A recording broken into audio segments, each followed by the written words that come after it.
I'm a Galloway. I'm the athletic therapist for the Nipawin Hawks in the SJHL. And how long have you been with the Hawks? I've been with the Hawks since 2013, so I'm in my 11th season with them. What's the best part about being a trainer on a junior hockey team?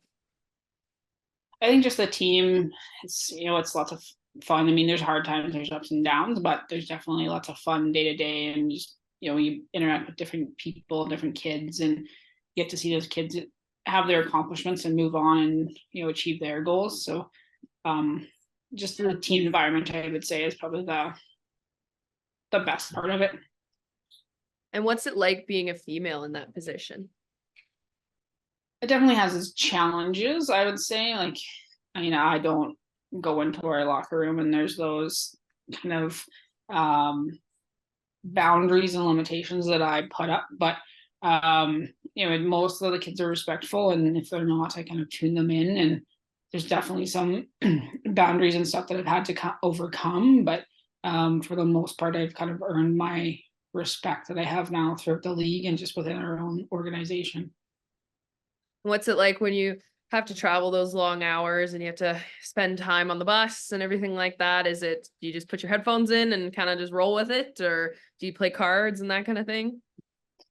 Usually just on the bus. I'm a big reader, so I always have my iPad with a couple books downloaded, and I'll read, I'll listen to music, play some games on my phone, nap usually, especially when we're coming back late from a game where I know I have to do laundry and stuff because we're playing the next day. So I try and get sleep when I can. Doesn't always work, but I definitely spend a lot of time reading. I'm not really a Netflix watcher or anything like that. So it's usually just a book and away I go.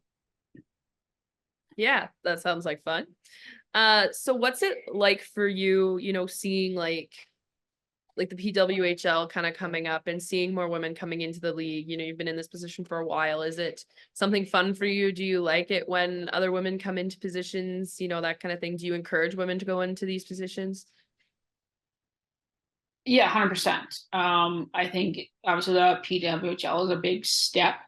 Um, I think there's still a gap that needs to be met, but having the league and growing that league will help kind of close that gap. I don't know if salaries will ever be equal to what they are in the NHL, but it's I think it's important. I think the more people that you can encourage as females to step into those roles and kind of break those boundaries is a big thing, because I know when I was in school there was a lot more females in my class than males. So our graduating year was definitely more female dominated. So there's going to be more females to fill those roles, and um, I think some people have to kind of get rid of the stereotypes that maybe go along with, especially females in a male dominated sport.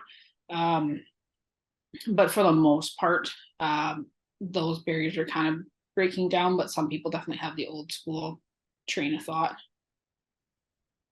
Yeah, for sure. What's something special that you do that maybe sets you apart from other trainers in the league? I don't know if it's necessarily something special. I think I love what I do. So I have an expectation for myself. I have an expectation of how I think things should be. Um, and I try and make things at, I guess, that higher level. And so I have a certain standard, and I just kind of put my head down and do it.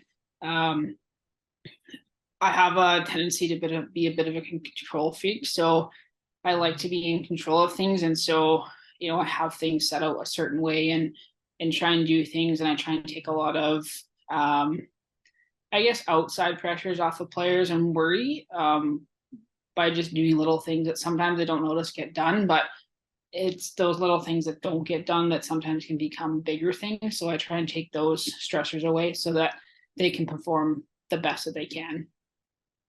Yeah, for sure. What is something you would tell a young girl that might be watching this that wants to be a trainer for a hockey team? Just kind of follow your heart. I mean, it's not an easy road. There's long hours, there's long days. Um, there's lots of I guess, barriers and stuff, stereotypes, those types of things that you have to challenge. And so as if you can overcome those challenges and those hurdles, then you'll be successful. I definitely had people tell me that it wasn't the profession I was meant to be in, and I proved those people wrong. So, it's just, you kind of just have to have that drive and that determination to be able to do it. And if, one door closes, you kind of have to just keep pushing and another door will open.